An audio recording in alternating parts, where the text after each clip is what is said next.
Assalamualaikum warahmatullahi wabarakatuh.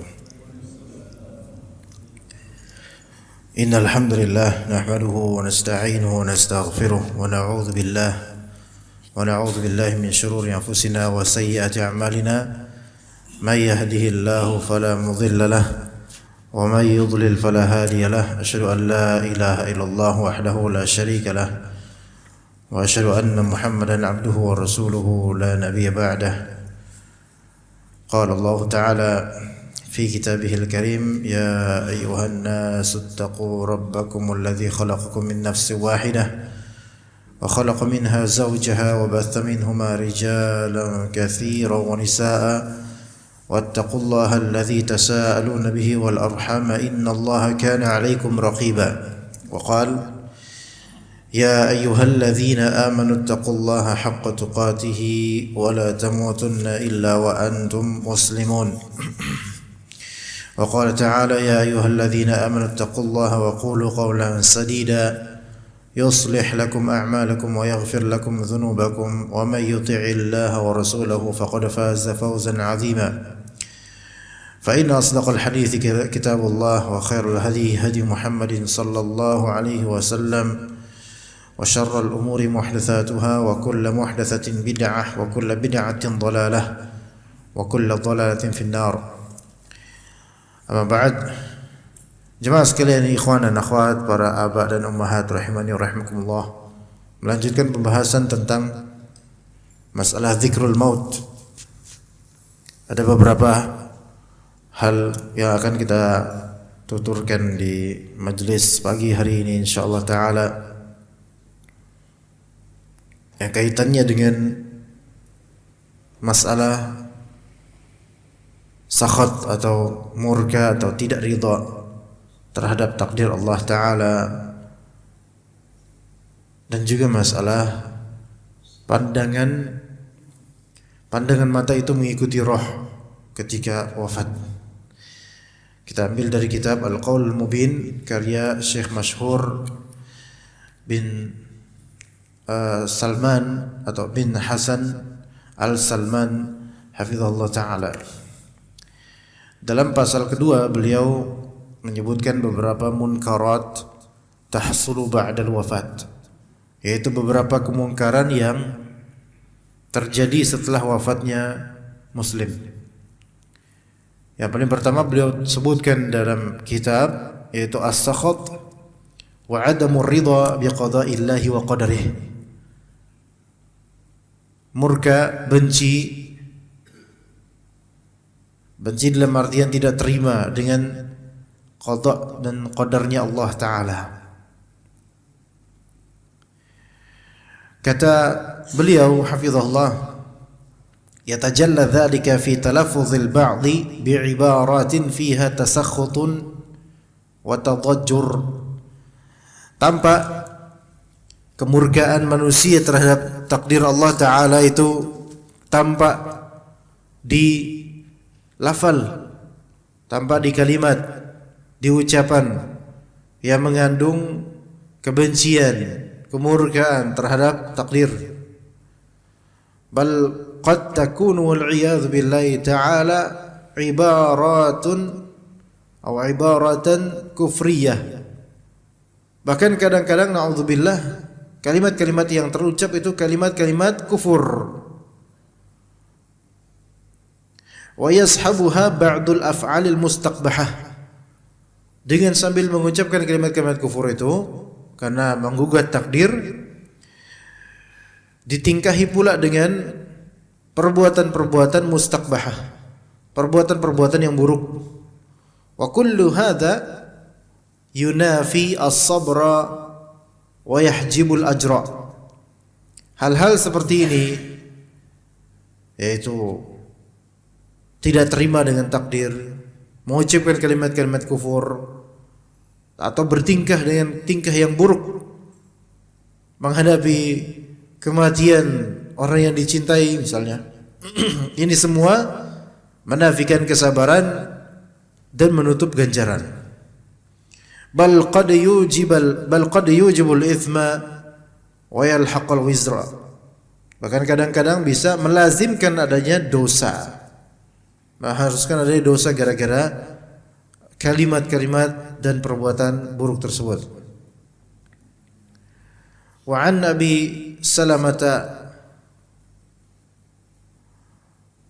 dari fa'an Ummi Salamah, dari Ummu Salamah, beliau bercerita, dakhala Rasulullah sallallahu alaihi wasallam ala Abi Salamata wa qad syaqqa basaruhu fa aghmadah. Rasulullah SAW masuk menemui Abu Salamah radhiyallahu anhu. Abu Salamah dalam keadaan sudah wafat.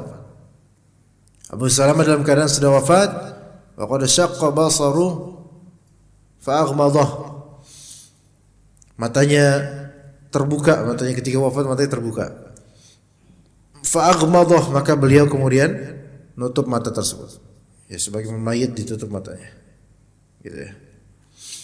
Thumma qala, kemudian berkata Nabi sallallahu alaihi wasallam, "Inna ruha idza qubida tabi'ahu al-basar." Ruh jika dicabut maka pandangan mata akan mengikutinya.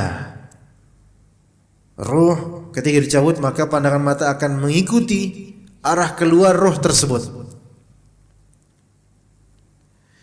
Dan ini terjadi pada sahabat, dan ini terjadi pada keumuman manusia, dan ini kabar dari Rasulullah SAW, kenyataan yang terjadi pada keumuman, yaitu mata pandangannya mengikuti arah keluarnya ruh. Maka dari dalil ini menunjukkan bahwasanya ketika kita melihat seseorang wafat kemudian pandangan matanya ke atas dan kita melihatnya begitu mengerikan menurut kita, maka sesungguhnya itu tidak melazimkan orang ini su'ul khatimah. Jadi ketika kita melihat orang wafat, sakaratul maut, kemudian dan sakaratul maut dengan kesulitannya, kengeriannya, dan kita melihat orang ini sedang sekarat, apapun getarannya dan kesulitannya, itu tidak melazimkan bahwasanya orang ini sedang su'ul khatimah, karena memang sakaratul maut seperti itu.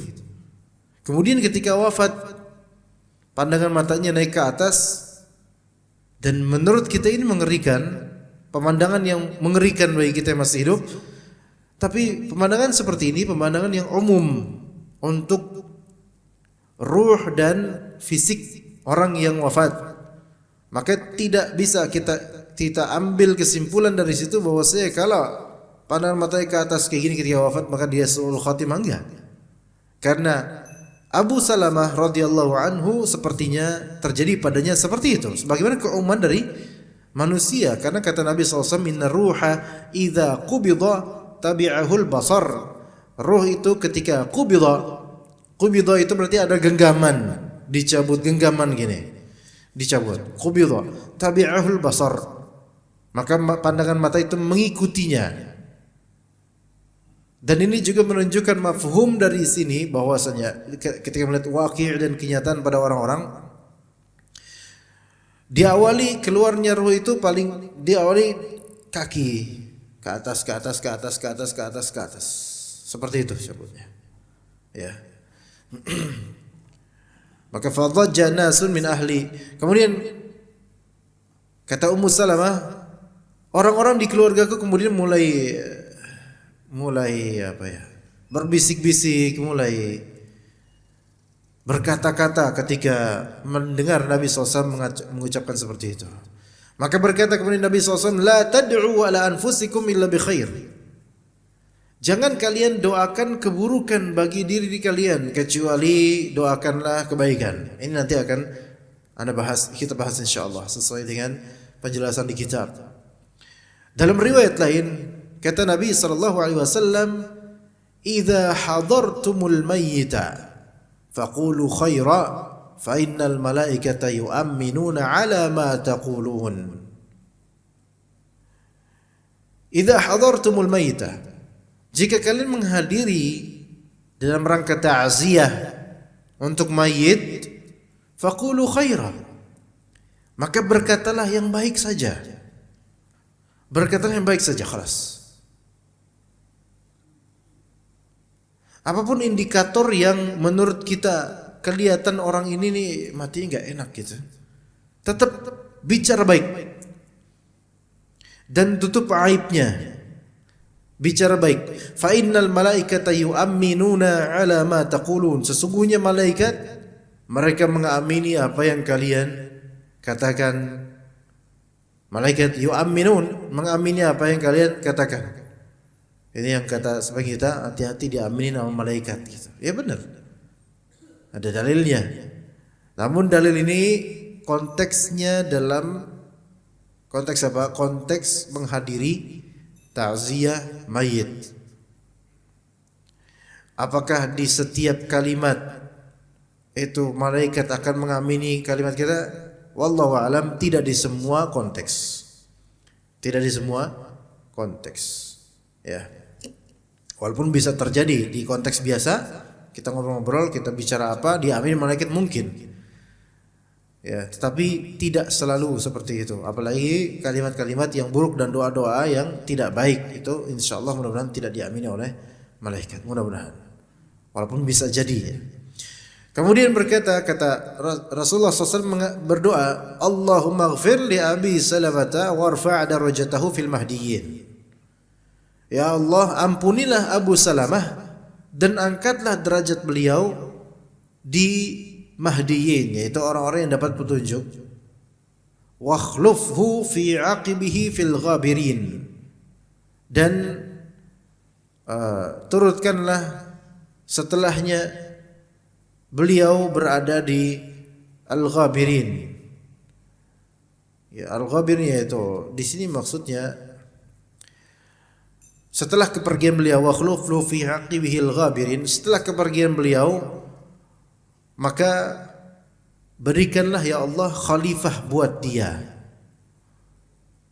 Khalifah buat keluarganya, buat anak-anaknya. Khalifah di sini berarti orang yang memberikan peran, yang menjadi peran pengganti Abu Salamah setelah kepergiannya. Baik orang ini sebagai penyokong dana dan kebutuhan untuk keluarga Abu Salamah yang telah tinggal oleh Abu Salamah, atau mungkin khalifah sebagai laki-laki atau suami yang menikahi kemudian Abu Salamah.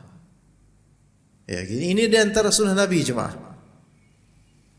Kalau misalnya kita melihat ada pria, bapak-bapak meninggal dari jemaah misalnya, dia wafat meninggalkan anak istri, apalagi anak-anaknya masih kecil, maka di antara sunnah mendoakan seperti Allahumma ighfir li fulan, sebutkan Pak, Allahumma ighfir li Pak fulan warfa' darajatahu fil mahdiyyin wakhlufhu fi aqibihil ghabirin. Ya Allah, berikanlah khalifah pengganti bapak ini untuk keluarganya yang masih hidup. Dan ini imma yang menafkahi dari segi sedekah atau menafkahi dari segi kesuamian, kebapaan gitu. Iya. Boleh seperti itu, boleh. Ya. Waghfir lana walahu ya rabbal alamin. Ampunilah kami dan beliau wahai rabbul alamin, wafsah lahu fi qabrihi wa nawwir lahu fihi. Dan luaskanlah buat beliau di kuburnya. Wa nawwir lahu fihi, berikanlah penerang di dalam kuburnya. Dan ini jemaah sekalian perlu juga akidah kita dikuatkan. Ketahuilah bahwasanya nisbat atau ratio alam barzakh dibandingkan alam dunia kita ini ibarat alam dunia kita ini dengan alam rahim ibu kita. Ya, saya ulangi. Nisbat atau ratio alam barzakh, alam kubur dengan alam dunia ini itu sama dengan bandingan antara alam dunia dengan rahim ibu kita. Bayi yang masih sebagai janin di dalam rahim ibu itu hanya berada di rahim dan tidak bergerak, tidak kemana-mana. Ketika lahiran, maka dia memandang dunia ini begitu luasnya. Kita memandang dunia ini seluas ini pun sebenarnya jauh lebih sempit, jauh sempitnya. dibandingkan dunia ini segini saja sebenarnya. Dibandingkan dengan alam barzakh, maka alam barzakh itu jauh lebih luas daripada alam sekarang kita ini. Makanya dalam kitab ini Syekh masyhur hafizahullah, beliau mengingkari pernyataan dhiqul qabr, sempitnya kuburan. Kalau sempitnya kuburan cuma dari segi alam dunia, ingat, sempitnya kuburan dari segi alam dunia betul sempit. Karena kan cuma itu doang. Lahat selesai, itu pun kalau dijarakin sedikit supaya enggak terhimpit mayitnya. Kalau pakai lahat. Tapi kalau misalnya dari segi alam barzakh, ketahuilah alam barzakh itu luas, jauh lebih luas daripada alam kita sekarang. Itu kalau misalnya orangnya beriman. Adapun kalau orangnya kafir, sempit maupun luas alam barzakhnya dia tersiksa benar-benar, dan siksaan di alam barzakh jauh lebih mengerikan dibandingkan siksaan di alam dunia ini. Makanya kata Nabi SAW, aku tidak pernah melihat pemandangan yang afdha', lebih keji, lebih buruk dibandingkan pemandangan alam barzakh yang disiksa padanya. Adapun kalau misalnya dia mukmin muslim dan bisa menjawab fitnatul qabr, lebih-lebih kalau selamat dari fitnatul qabr karena kesyahidan dia mungkin, maka luas sekali, kuburnya luas. Tapi di alam barzakh tidak bisa kita lihat, dan keluasannya itu lebih dari luasnya dunia kita ini. Laksana rasionya apa? Seperti waktu dulu kita masih janin, itu adalah dunia, dan pas kita lahir di dunia ini, itu seperti di alam barzakh, luas, jauh. Begitu jemaah sekalian. Maka barang siapa yang ingin meluaskan kuburnya, hendaklah dia beramal saleh dan jangan berbuat syirik, serta tidak melakukan hal-hal yang menyebabkan kuburannya atau alam barzakhnya itu dipersempit dengan azab. Tapi itu tadi doa yang disebutkan dalam hadis riwayat Muslim tadi. Kata beliau, wa ala hadza yanbaghi li ahli al-mayyit an yad'u lahu 'indama tuqbadu ruhuh.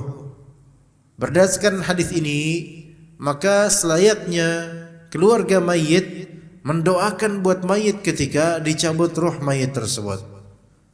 Wa yadhkuru ismahu fi du'a'il waridi makana Abi Salamah, dan dia menyebut, dan orang-orang ini menyebutkan nama mayit ini dalam doa, diinkludkan dalam doa yang diganti nama Abu Salamah yang tadi kita sebut, yaitu Allahumma ighfir li Abi Salamah warfa' darajatahu fil mahdiyin.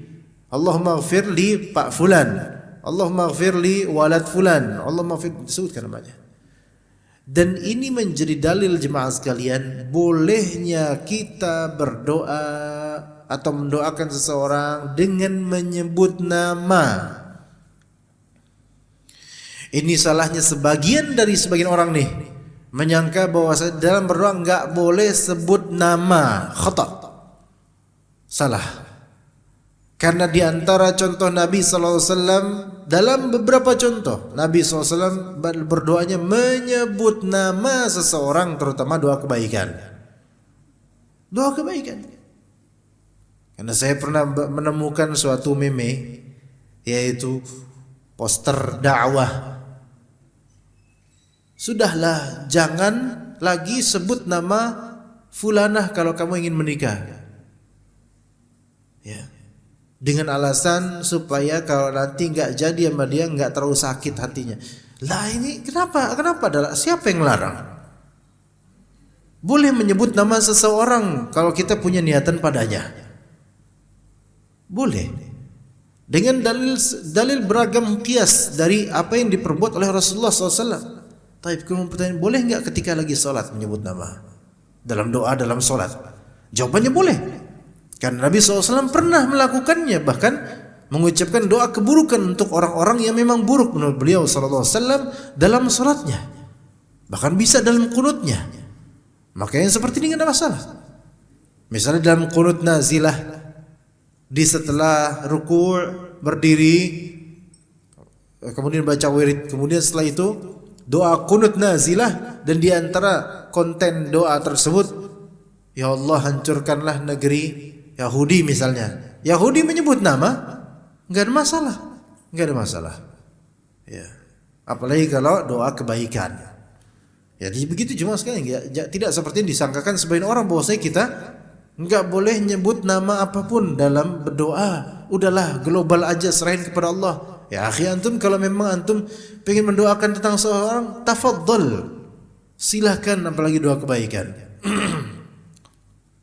Ya, bahkan di sini syekhnya menyebutkan misalnya, idza kana ismuhu Hasanan. Oh, ini beliau kayak tahu nama anak Hasan. Ya.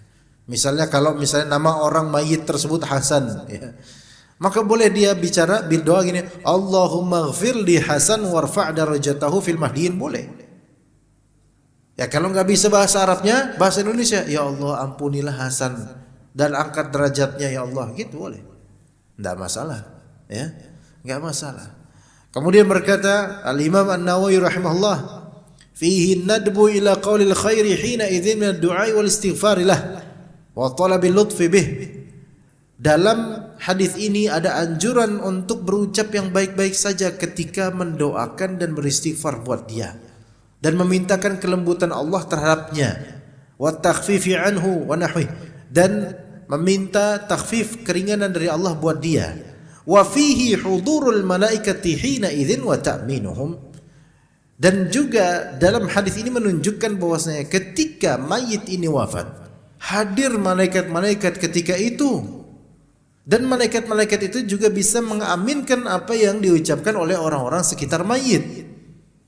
Jadi diaminin oleh malaikat yang hadir ketika itu. Jadi ketika kita dalam prosesi orang ini wafat, baru wafat gitu, ya baru dicabut ruh, itu masih ada malaikat yang hadir dan kemudian doakan. Sebagaimana doa Nabi SAW, atau doalah kalimat-kalimat baik, katakan kalimat baik, maka diamini oleh malaikat-malaikat yang ada di sekitar itu.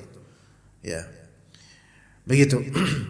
Oleh karena itu dikatakan dalam beberapa kitab, diantaranya kitab Tazkirah karya Al-Qurtubi dan lainnya, walihada istahabbal ulama'u an yahdura al-mayyita as-salihun wa ahlul khair halata mautih. Oleh karena itu para ulama menganjurkan agar hadir di sekitar mayit ketika itu orang-orang saleh dan orang-orang baik. Hadir di sekitar mayit orang saleh dan orang baik. Misalnya undang Ustaz fulan, undang orang saleh fulan gitu. Ini fulan, ini ayah saya mati atau bibi saya mati atau anak saya mati, panggil ustaz atau misalnya gitu. Ya. Untuk apa?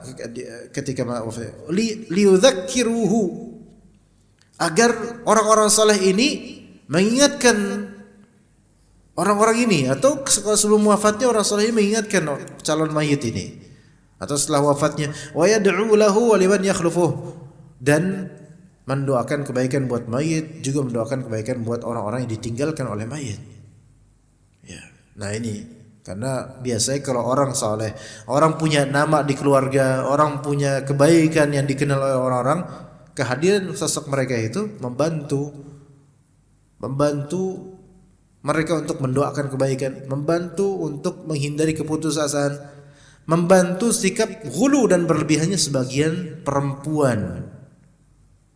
Karena sebagian perempuan itu berlebihan dalam menghadapi kematian orang yang dia cintai. Kadang nangisnya itu sampai kebangetan, sampai ada menjambak rambutnya, merobek-robek bajunya, maka ini haram. Kemudian dalam hadis yang tadi disebutkan oleh Nabi SAW, wala tad'u ala anfusikum. Artinya kata beliau, la taqulu syarran. Jangan ngomong buruk ketika ada orang yang sedang mati atau setelah mati. Termasuk ngomong buruk ya kalau ada masalah, ya yali dan seterusnya. Al-wailuli, atau ke bahasa kita ya, aduh celaka ya Allah, gimana nanti nih, ini mati gimana nih nanti kita keluarga nih gimana, dan seterusnya, dari keputusasaan dan kalimat-kalimat buruk. Ini biasa perempuan. Ya bapak mati gimana nasib kita? Lah nasib antum, nasib anti di tangan Allah. Mau gimana lagi coba? Terus gimana? Nggak ada juntrungannya kalau misalnya bertanya seperti itu. Bapak mati siapa yang nafkahin kita? Yang nafkahi kalian, yang beri rizkinya Allah Ta'ala. Iya. Atau juga bisa yumkin an yuqal, bisa juga dikatakan sebagai tafsiran dari hadis la tad'u ala anfusikum. Tafsirannya adalah innahum idza takallamu fi haqqil mayyiti bima la yardahu Allah Ta'ala yarji'u tabi'atuhu ilaihim wa ka'annahum da'u ala anfusihim bisyarrin aw yakunu al-ma'na fi qoulihi ta'ala wa la taqtulu anfusakum. Al-muhim di sini bisa jadi difahami dari la tad'u ala anfusikum. Orang-orang di sekitar mayit ketika mereka berbicara tentang harga diri mayit, janganlah berbicara hal yang tidak Allah ridhoi. Jangan. Ya. Kalau misalnya mayit tersebut pun misalnya su'ul khatimah, jelek ya, kalau bisa jangan disebar. Kalau bisa jangan disebar. Karena aib untuk diri mayit dan aib untuk keluarganya, jangan disebar. Ditutup. Ya. Maka kata Syekh masyhur hafizallah, "Fa ya Abdullah, wahai hamba Allah, idza alimta annaka lillah wa tayaqqanta bi annaka ilaihi raji', faqul inna lillahi wa inna ilaihi raji'un. Allahumma ajirni fi musibati wa akhlif li khairan min."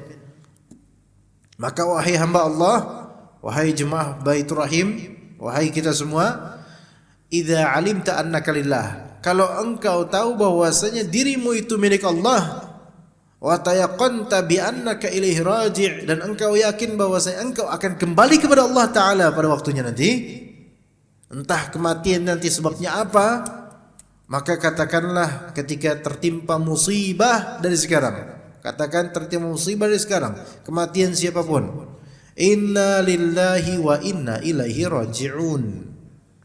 Ini sebagaimana tadi dibacakan oleh al-Imam hafizallah, alladzina idza asabathum musibatun qalu inna lillahi wa inna ilaihi raji'un. Itu orang-orang yang ketika ditimpa musibah mereka berkata apa? Inna lillah, sesungguhnya kami ini milik Allah. Kalimat-kalimat seperti ini bukan sebatas kalimat-kalimat toa masjid. Ya, biasanya kita ini kalau misalnya ada yang wafat tuh baru sirinenya pakai ini, inna lillahi wa inna ilaihi raji'un, 3 kali supaya orang-orang pada mau dengar. Tapi apakah yang sedang mengumandangkan itu mengambil ibrah dari kalimat ini? Belum tentu. Dan orang-orang sekitar yang mendengar kalimat-kalimat ini ketika disampaikan di masjid itu, inna lillahi, kira-kira orang-orang itu pada memikirkan maknanya dan mengambil ibrah atau cuman penasaran siapa yang mati? Penasarannya doang, tidak mengambil ibrah, dan ini salah. Dan memang hal seperti itu sebenarnya tidak perlu jemaah. Mengumandangkan dan mengumumkan kematian itu hanya diperbolehkan dengan tujuan agar orang-orang mensolatinya. Adapun sebatas kami turut berduka cita atas kematian, itu tidak ada contohnya dari generasi terawal dari Islam. Itu hanya orang-orang kita aja, orang-orang sekarang aja. Mungkin ini sedikit menyinggung perasaan sebagian dari jemaah. Kemudian dibikinkan karangan bunga dan dari kardus gabus-gabus itu. Israf. Ini semua israf, mubadzir. Beneran ini mubadzir, ikhwan. Wafatnya kita dan rangkaian-rangkaian bunga serta gabus-gabus itu, dan segala pernak-pernik itu tidak bermanfaat untuk mayit. Beneran gak manfaat, gak ada manfaatnya. Tidak mengangkat derajatnya di kuburnya, tidak, beneran. Tapi saat itu kan rangkaian doa itu kan doa itu digratiskan oleh Allah, tidak dipungut biaya. Maka jangan berbuat bid'ah dalam masalah ini, jangan mengada-ngada dalam masalah ini. Kalau nggak percaya, silahkan wafat dan nanti hadirkan karangan bunga, nanti baru tahu ketika itu bahwa saya semua itu dunia yang tidak ada efeknya di alam barzakh kita. Beneran, Pak. Apa efeknya? Ada doa yang tulus, bukan doa dari karangan-karangan seperti itu. Bukan, beneran Pak. Seseorang yang tulus dalam berdoa malah justru tidak memerlukan untuk biaya seperti itu. Beneran. Bisa jadi yang tanpa pungutan biaya sama sekali, hanya berdoa minta pada Allah, Allahumma ighfir lahu Allahumma arhamhu. Atau seperti yang disebutkan Rasulullah SAW, Allahumma ighfir li fulan warfa' darajatahu fil ghabirin, warfa' darajatahu fil mahdiyin. Yang tulus mengikuti sunnah Nabi SAW itulah yang justru diterima. Justru yang bid'ah itu tidak diterima. Man 'amila 'amalan laisa 'alaihi amruna fahuwa rad. Barang siapa yang melakukan amalan yang tidak ada contoh dari kami, tidak ada perintah dari kami, ditolak. Habis duit ditolak pula dalam syariat. Ya. Dan ini mumpung jemaah sekalian rahmati Allah, yang hidupnya berkah, yang rezeki dilancarkan oleh Allah, yang suatu saat kita semua akan mati juga. Maka dari sekarang kita ingatkan jemaah sekalian dan wasiatkan kepada keluarga. Kalau nanti saya mati, wasiatkan mereka, tolong jangan berbuat bid'ah dengan kematian saya. Cukup doakan tanpa perlu biaya-biaya untuk membuat rangkaian-rangkaian seperti itu dari PT manapun, dari pejabat manapun. Karena itu tidak bermanfaat untuk kubur kita. Itu hanya bermanfaat untuk apa? Kadang malah untuk tafakhur. Tafakhur itu apa? Bermegah-megah dan menyombongkan diri karena merasa banyak nih yang mentakziah, banyak nih yang mengakui kematiannya. Itu tidak bermanfaat untuk kubur kita. Ini harus diperhatikan dan diingatkan dari sekarang sebelum kita mati. Sekarang kalau kita lihat asatidzah dan ustaz-ustaz dai atau ulama-ulama rabbaniyun yang mereka betul-betul menghabiskan waktunya untuk ilmu, amal dan mengajar orang-orang kebaikan. Coba lihat para ulama-ulama itu ketika mereka wafat, yang betul-betul ikhlas dalam dakwah, insyaallah. Malah justru nggak ada hal-hal kayak gitu. Yang ada hanya doa-doa dari tangan-tangan yang terangkat ke langit minta sama Allah Subhanahu wa taala supaya diampuni mayit ini, ustadz ini atau dai atau ulama ini. Nggak perlu Pak. Jangan lakukan kebid'ahan untuk kematian orang. Kasihan ini orang. Orang ini butuh doa, bukan hal-hal yang bid'ah seperti ini. Ya begitu jemaah sekalian. Ya, ini diingatkan supaya kita lebih mengambil ibrah dari kematian, bukan justru menambah apa? Menambah keburukan bagi keluarganya. Yang mati adalah bapaknya misalnya, yang bangga keluarganya. Nauzubillah min dzalik. Bangga dengan apa? Bangga dengan banyaknya karangan bunga yang terpampang di sekitar rumahnya. Bahkan kadang-kadang sampai menutup pagar tetangganya. Nauzubillah min dzalik. Khata, ini salah ini syariat siapa yang dipakai? Syariat siapa yang dipakai? Syariat perusahaan? Syariat negara? Enggak, kita pakai untuk kematian syariat Allah Ta'ala. Dan hal seperti itu tidak ada syariatnya. Tidak ada syariatnya. Apalagi bisa menzalimi tetangga kita karena menutupi jalan dengan banyaknya gabus-gabus itu. Ya. Entah gabus namanya atau apa, enggak tahu namanya gabus. Kok jadi keinget ikan gabus? Jadi gabus apa itu namanya apa? Rangkaian-rangkaian bunga itulah pokoknya. Muhim. Ya, ini diingatkan jemaah sekalian bahwasanya lakukanlah hal yang bermanfaat untuk mayit, bukan hal yang justru membangga-banggakan keluarganya karena kematian mayit ini malah justru penghinaan terhadap mayit. Katakan inna lillahi wa inna ilaihi raji'un. Kita milik Allah. Wa inna ilaihi raji'un, dan kita ini akan kembali kepada Allah. Maka jangan lakukan hal yang sia-sia dalam kematian orang. Allahumma ajirni fi musibati. Ya, bagi yang terkena musibah katakan ya Allah, berikan ganjaran kepada saya dalam musibah saya ini ya Allah. Misalnya kehilangan orang tua, wafat orang tuanya, anaknya wafat, saudaranya wafat, ini musibah bagi keluarga. Maka ajarkan keluarga kita hal yang sesuai sunnah Nabi agar amalannya diterima, bukan justru ngada-ngada dan ngabisin duit. Lebih baik justru lebih baik keluarga mayit ini diberikan dermaan dan sedekah dan santunan, bukan malah justru mereka ngabisin duit untuk kematian mayit. Allahumma ajirni fi musibati, ajarkan ini. Ya Allah, berikan ganjaran kepada saya dalam musibah saya ini ya Allah. Wa akhlif li khairan minha. dan turutkanlah yang terbaik, yang lebih baik daripadanya ya Allah. Gitu. Minta pada Allah Subhanahu wa taala. Minta pada Allah Subhanahu wa taala. Dan kalimat-kalimat seperti ini mungkin bukan hanya tentang kematian. Apapun musibahnya jemaah sekalian. Inilah indahnya sunnah Nabi SAW yang global untuk kehidupan kita. Dapat musibah Pak, enggak mesti musibah itu kematian. Apapun musibah itu jemaah sekalian. Apapun musibah itu. Ya musibah misalnya kehilangan harta. Ya. Dicolong, dicuri, dirampok dan seterusnya. Innalillahi wa inna ilaihi rajiun. Kalimat innalillahi wa inna ilaihi rajiun ini tenang hati kita dengannya. Ya, ketika misalnya harta diambil, ada yang ngambil, misalnya ada yang ngambil dari parkiran motor kita misalnya, atau apalah, atau jaket kita atau helm kita. Ini musibah walaupun kecil sebenarnya, enggak seberapa. Tapi musibah, katakan innalillahi, kita ini milik Allah.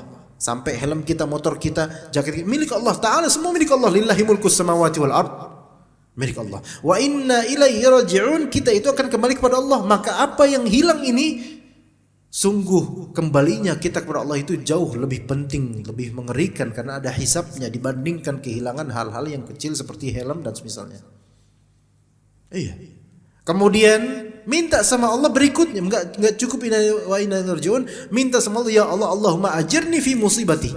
Ya Allah, berikanlah kepada saya ganjaran pada musibah saya. Ini nenangin hati jemaah sekalian. Wa akhlif li khairam minha, dan turutkanlah setelahnya yang lebih baik daripada apa yang terhilangkan ini ya Allah. Muslim kalau baca ini jemaah dan memaknai ini baik-baik, itu enggak sampai nangisnya itu kebangetan. Apalagi ibu-ibu sampai 7 harian lah, 40 harian lah, haulan setahun lah. Haulan emang mau bayar zakat? Enggak perlu. Ikuti sunnah Nabi jemaah sekalian. Obatnya di situ. Penyakitnya di bid'ah, obatnya di sunnah.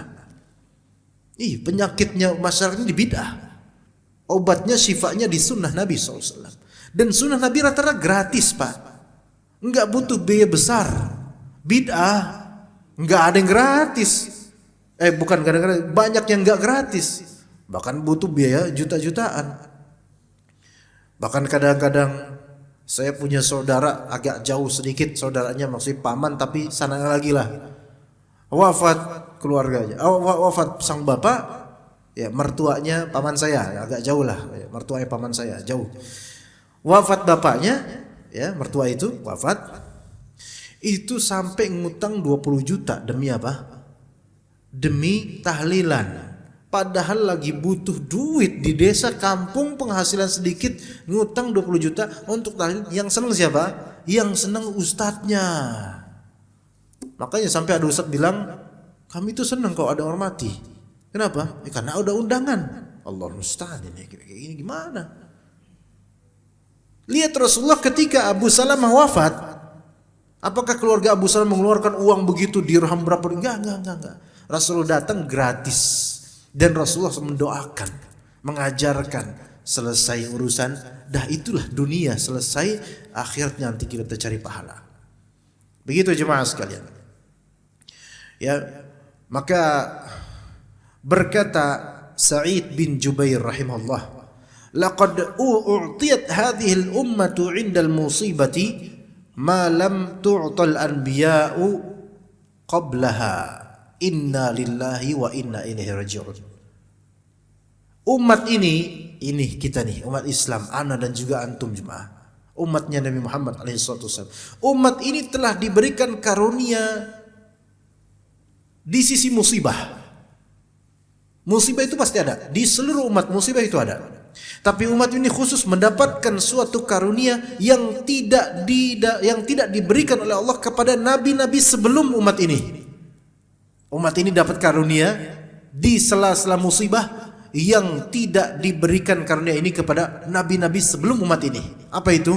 Inna lillahi wa inna ilaihi raji'un. Kalimat ini, kata Sa'id bin Jubair, maknanya kalimat ini tidak terdapat pada nabi-nabi sebelum Nabi Muhammad SAW ketika terkena musibah. Jadi ini khusus di syariat Nabi Muhammad SAW, obatnya adalah inna lillahi wa inna ilaihi raji'un. Namun banyak manusia tidak mengambil ibrah. Ketika toa masjid berkumandang, mereka hanya mencari tahu siapa yang mati RT mana. Inna lillahi wa inna ilaihi raji'un. Ini keluar gak suara ini? Takutnya beneran dikira ada orang. Keluar gak Pak suara? Enggak ya? Enggak keluar Pak? Keluar enggak? Enggak, ya, alhamdulillah. Kalau saya ngomong kayak gini ntar telinga-telinga pada membesar. Siapa tuh yang meninggal nih? Ya. Enggak. Ya. Inna lillahi wa inna raji'un. Ya gitu. Maka jemaah sekalian, fal alamu kulluhu lillah. Alam ini seluruhnya milik Allah. Wa ma nahnu illa kal wadi'ati allati la budda an tuadda. Kita ini tidaklah kita ini melainkan seperti wadi'ah titipan yang pasti akan dikembalikan balik. Kata Allah, likulli ajalin kitab. Untuk setiap ajal ada ketentuannya, ada kitabnya. Maka berkata penyair, wa mal malu wal ahluna illa wada'i'un wala budda yauman an turaddal wada'i'u. Tidaklah harta dan keluarga melainkan semua hanyalah titipan. Harta dan ahlun yaitu keluarga illa wada'i'un, melainkan semua itu titipan. Wala budda yauman an turaddal wada'i'u. Pasti suatu hari titipan-titipan ini akan dikembalikan ke sahibnya, ke pemiliknya yaitu Allah Subhanahu wa taala. Maka apa yang kita punya dari orang tua dan anak semua itu titipan. Apa yang kita punya dari harta semua itu titipan, dan titipan itu pasti tidak kekal di tangan kita. Namanya nitip. Ya, makanya katanya orang yang paling kelihatan kayak itu tukang parkir. Kenapa? Karena semua titipan mobil dan motor ada pada dia. Apakah tukang parkir itu layak berbangga? Ini motor saya loh. Tahu nggak? Ini mobil saya loh. Ya, itu bukan mobil antum. Nanti juga pemiliknya datang kemudian balik mobilnya ke pemiliknya, khalas. Maka ini semua titipan. Ya, begitu jemaah sekalian. Wallahu taala alam. Dan tadi kata kita menuju ke masalah pandangan mata mengikuti roh. Ya, ada sunnah Nabi SAW yaitu menutup pandangan, menutup mata mayit. Dalam hadis riwayat Imam Ahmad dan juga Ibnu Majah dan lainnya, kata Nabi SAW, "Idza hadartumul mayyita faghammidul basara." Kalau misalnya kalian menghadiri kematiannya mayit, maka ghammidul basar. Apa namanya? Tutuplah matanya mayit tersebut. Fa innal basara yatba'ur ruh. Sesungguhnya pandangan mata mengikuti ruh. Wa qulu khaira. Pas saat itu bicaralah baik-baik. Jangan macam-macam bicara. Waduh, kebelalak nih. Wah, kayak enggak enak nih matinya nih. Ya. Sul khotimah ya. Kebelalak nih. Hati-hati nanti. Awas nanti jadi pocong dia nih. Ya, jadi pocong nanti emang jadi pocong emang. Mau gimana? Ya, kemudian ada khurafatnya. Kalau mati kemudian kita ngadirin takziah, kemudian kita ngeliat kucing hitam, kemudian kita dilangkahin kucing hitam gitu, kemudian melangkahi mayit itu, ntar bakal gentayangan. Itu khurafat tahun 70-80 dulu. Ya. Khurafat lama di Indonesia. Lihat, nggak ada urusan antara ini mayit dengan kucing hitam. Apa urusan kucing hitam? Dia lewat-lewat. Kemudian kita mengatakan bakal apes nih. Ini tatoyur namanya. Tatoyur dan khurafat. Ya. Termasuk juga kalau misalnya tali pocongnya enggak enggak diapain tuh? Tali pocong atau apaan itu? Enggak dilepas, bakal penasaran. Al-muhim ya, wa qulu khaira. Pokoknya kalau mayit ini wafat muslim, udah bicara yang baik-baik aja, nggak usah bicara khurafat.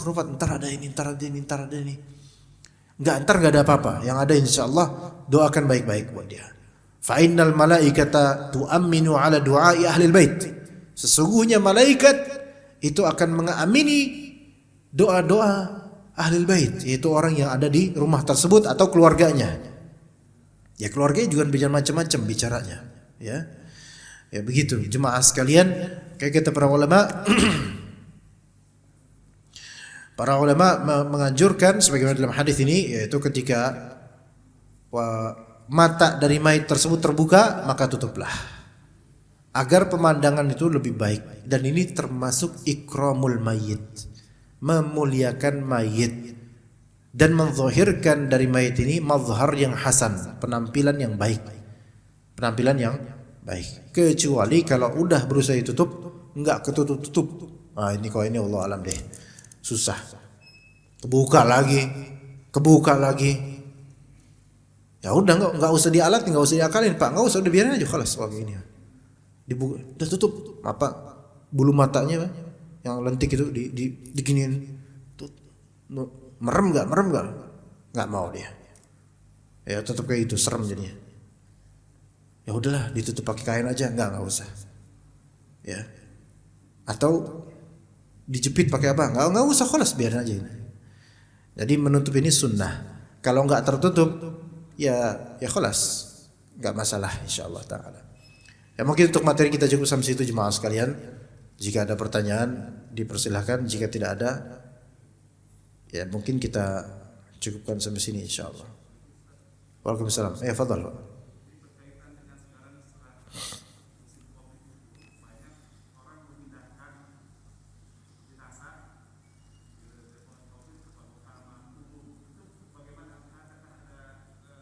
Jenazah Covid, pemindahan jenazah Covid.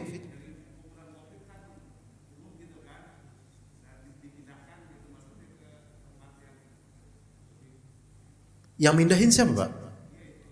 Udah dikubur. Oh.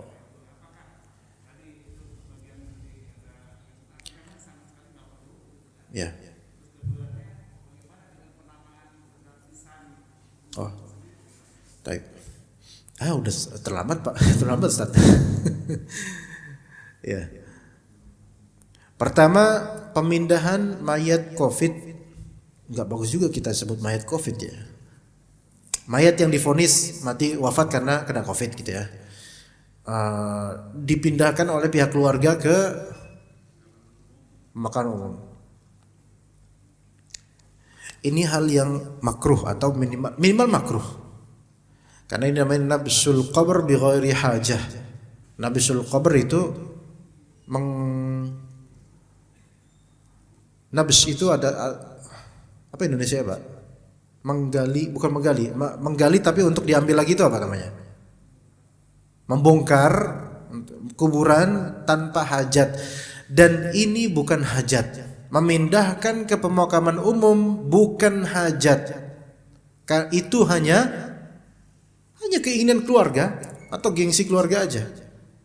Makanya seperti ini tidak layak dan bukan bentuk penghormatan terhadap mayit. Bukan. Apapun yang terjadi pada mayit ini dari penyakit Covid dan seterusnya, wafat dalam keadaan itu mungkin jihadnya dan selesai. Biarkan dia jasad di situ dan selama dikubur di situ tidak terhinakan, khalas. Diamkan khalas di situ. Dan kalau mau menziarahi kuburnya, ziarah aja di tempat tersebut, khalas. Tidak perlu nabsul qabr dipindahkan ke pemakaman keluarga atau pemakaman umum, tidak perlu, Pak. Ya, jadi yang seperti ini wallahu alam tidak perlu. Ya, biasanya keluarga karena menganggap bahwasanya hal ini berpengaruh pada alam barzah. Enggak berpengaruh. Beneran.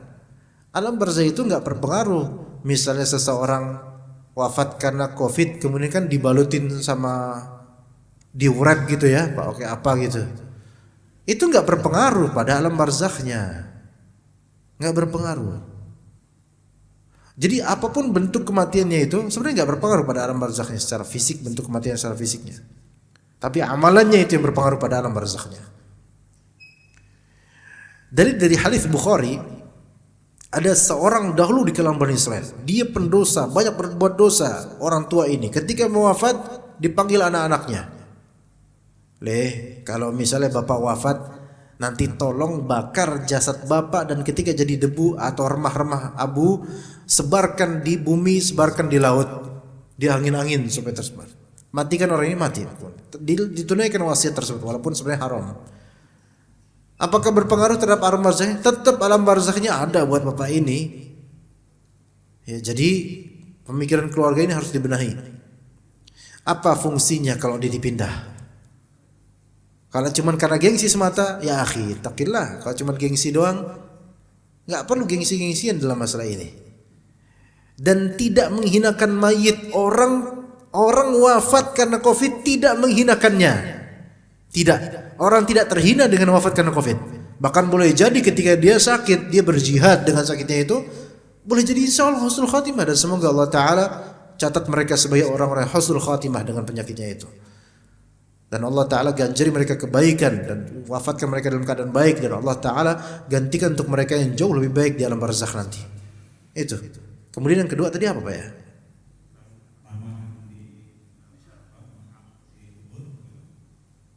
Ya.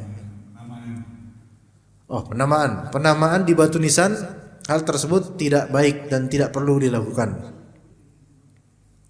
Tapi kan ini untuk, nah misalnya alasannya ini untuk membedakan antara kubur A dengan kubur B misalnya gitu. Ya kan? Biasa gitu kan ya?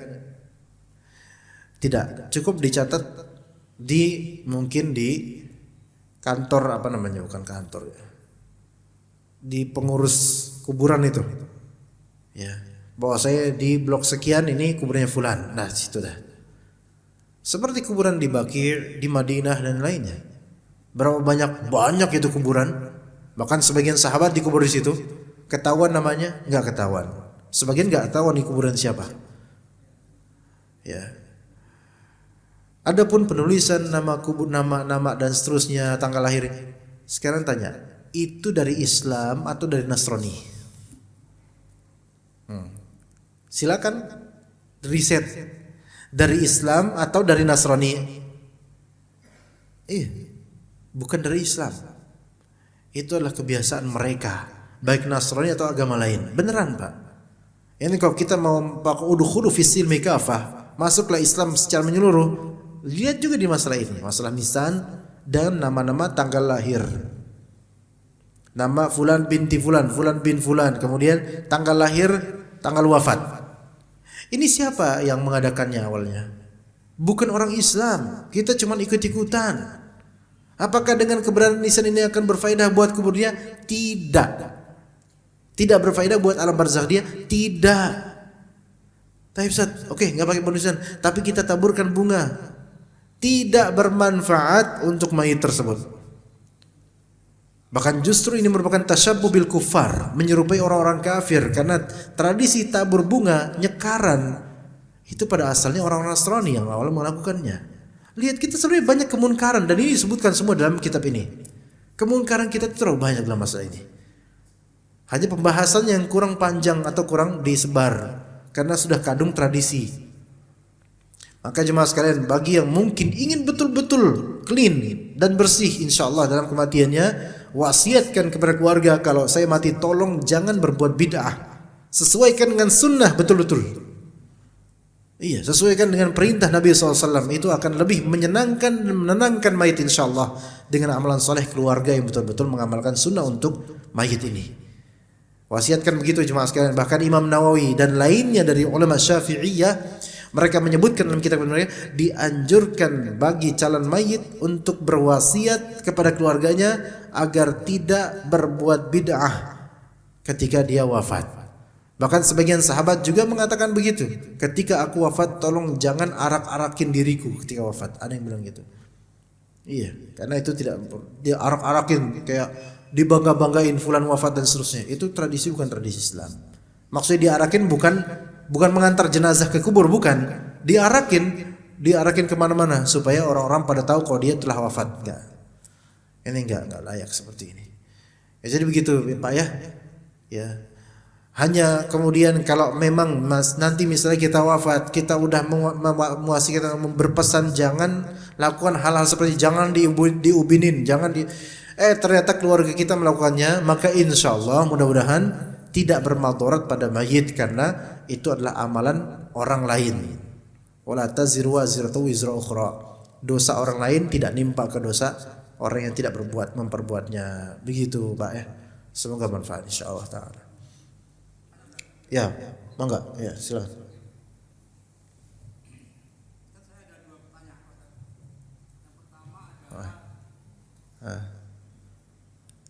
Habis ini udahan Pak ya, jangan banyak-banyak Pak ya, saya mau pulang ya. Wassalamualaikum. Pertanyaan pertama adalah tata cara untuk menyolatkan jenazah. Apakah setelah disolatkan itu harus didoakan atau langsung diberangkatkan? Ya. Yang kedua adalah kebanyakan di tempat mayat apa kuburan itu dituliskan innalillahi wa inna ilaihi raji'un. Tulis kalimat Allah di dalam maisan. Di dalam maisan. Ya, di dalam nisan. Ya. Oke. Yang pertama tadi apa Pak? Tata cara sholat setelah disolatkan lalu didoakan kayak doa atau langsung diberangkatkan. Setelah disolatkan boleh bagi imam untuk mengingatkan kembali kepada jemaah untuk doain, tapi masing-masing. Nah, mayit ini langsung segera dibawa ke kuburan. Bukan doa bersama, Pak. Gitu ya, bukan doa bersama. Kan ini biasa terjadi di kita doa bersama ya. Bukan doa bersama. Iya, doa bersama bisa. Habis salat doa bersama, diberangkatin aja, nggak usah doa bersama.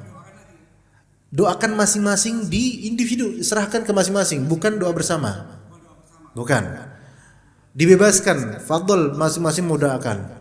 Tapi doakannya sendiri-sendiri aja, maksudnya mungkin sambil nganterin ke kuburannya satu orang, misal seorang dalam hatinya atau dia berdoa minta pada Allah sendiri gitu, itu seperti itu. Adapun untuk doa berjamaah bersama enggak. Dan ketika kalau misalnya kita lihat di beberapa masjid ya, setelah disolatin langsung kan di depan tuh imamnya atau siapanya, tokoh masyarakat atau siapanya gitu, Allah langsung baca doa banyak. Dan Anda dengar doanya nggak ada yang nyambung dengan mayit, nggak ada yang nyambung dengan mayit. Ini tidak benar seperti ini. Sebenarnya sudah terjadi doa itu di dalam sholat jenazah. Allahumma ighfir lahu warhamhu wa'afihi wa'fu anhu. Itu sudah cukup. Iya, sudah cukup sebenarnya. Boleh juga ditambah dengan doa-doa apapun yang kita inginkan untuk mayit ini dengan bahasa kita boleh. Sebagian orang membolehkan dalam sholat jenazah boleh.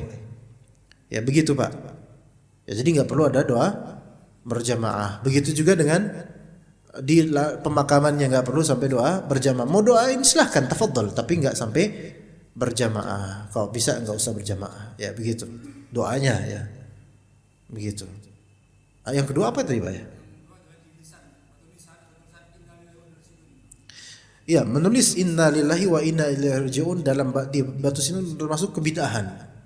Kebidahan. Kenapa? Karena mereka pasti menganggap menulis itu sebagai ibadah. Tapi itu tidak pernah ada contoh dari Nabi SAW ataupun para sahabat atau salaf pada dahulu, nggak ada contohnya. Maka menulis itu termasuk kebid'ahan. Menulis inna lillahi wa inna ilaihi raji'un termasuk kebid'ahan. Ya, karena menganggapnya sebagai ibadah dan mungkin berpengaruh pada mayit, tidak. Yang berpengaruh adalah ketika seseorang mengucapkannya. Nah, baru mengucapkannya inna lillahi wa inna ilaihi raji'un ketika kena musibah itu baru dianjurkan mengucapkannya, bukan menuliskannya di nisan maupun di pagar atau enggak itu enggak perlu. Seperti itu. Ya, bid'ah ya konsekuensi dari bid'ah itu dosa, Pak. Tentu konsekuensi dari bid'ah itu dosa. Dan terancam kena azab kalau Allah tidak mengampuninya. Kullu bid'atin dhalalah wa kullu dhalalatin finnar. Setiap kebid'ahan itu kesesatan dan setiap kesesatan itu tempatnya neraka. Ya kita enggak mengatakan bahwasanya nih yang nulis ini masuk neraka nih, enggak gitu juga. Tetapi terancam dan semoga Allah maafkan karena tidak tahu kalau ini tuh bid'ah. Semoga Allah maafkan bagi yang menulis itu karena masyarakat kita belum tahu kalau itu adalah bid'ah karena diajari oleh guru-guru mereka bahwasanya tulis gitu kan. Nah, orang ikut aja bertaklid tanpa dalil. Padahal ini masalah agama dan ini masalah ibadah. Bertaklid ikut mengekor membebek akhirnya udah tulis aja lah enggak apa-apa biar nanti dimarahin kiai enggak enak gitu kan. Maka ya mudah-mudahan Allah rahmati dan ampuni kaum muslimin yang menuliskan seperti itu. Niat mereka bagus mungkin. Niat mereka ya semoga mengingatkan akan akhirat, semoga bermanfaat untuk mayit. Semoga Allah ganjari niat mereka. Tetapi niatan tidak cukup, tulisan seperti itu termasuk bid'ah dan berpotensi dosa. Begitu Pak ya? Iya. Wallahu ta'ala, kita cukup sampai sini aja. Wa sallallahu ala nabiyyina Muhammad wa ala alihi wa sahbihi ajma'in. Subhanakallahumma bihamdika asyhadu an la ilaha illa anta astaghfiruka wa atubu ilaik. Wassalamu alaikum warahmatullahi wabarakatuh.